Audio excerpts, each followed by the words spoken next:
मित्रांनो, जर का लष्करी अळीचा प्रादुर्भाव खूप जास्त दिसला तर आपल्याला लगेच रासायनिक फवारणी करून अळी नियंत्रणात आणणं गरजेचं आहे. पण यासाठी योग्य औषध योग्य प्रमाणात फवारणं गरजेचं आहे. तर यासाठी आपण स्पिनोसॅड 45% SC हे किडीच्या आत गेल्यावर अळीचं पचन बंद करतं आणि अळी पटकन मरते. याचा जो डोस आहे तो आहे 60 मिली प्रति एकर. यासाठी 60 मिली स्पिनोसॅड 200 लिटर पाण्यात मिसळून याची फवारणी करावी आणि फवारणी करताना दांडीच्या आत आणि झाडाच्या मध्यभागी फवारणी पोहोचेल याची काळजी घ्यावी. क्लोरॅन्ट्रेनिप्रोल 18.5% SC हे औषध आतून आणि बाहेरून अळीवर काम करतं.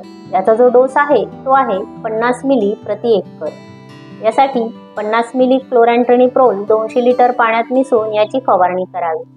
फवारणी झाडाच्या मध्यभागी पोहोचेल याची काळजी घ्यावी आणि हल्ला लवकर दिसताच या औषधाचा वापर करावा.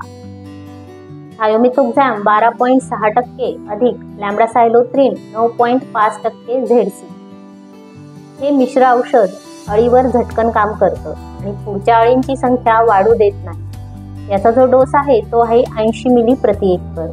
यासाठी हे मिश्र औषध 80 मिली 200 लिटर पाण्यात मिसळून याची फवारणी करावी. हे सुरुवातीच्या अवस्थेत वापरल्यास याचा रिझल्ट चांगला येतो. इमामेक्टिन बेन्झोएट 5% SG याचा जो डोस आहे तो आहे 100 ग्रॅम प्रति एकर. 200 लिटर पाण्यात मिसळून आपण याची फवारणी करावी. अळी कमी असताना व लहान अवस्थेत उत्तम परिणाम मिळतो. तसेच पुढच्या फवारणीत दुसरं औषध बदलावं.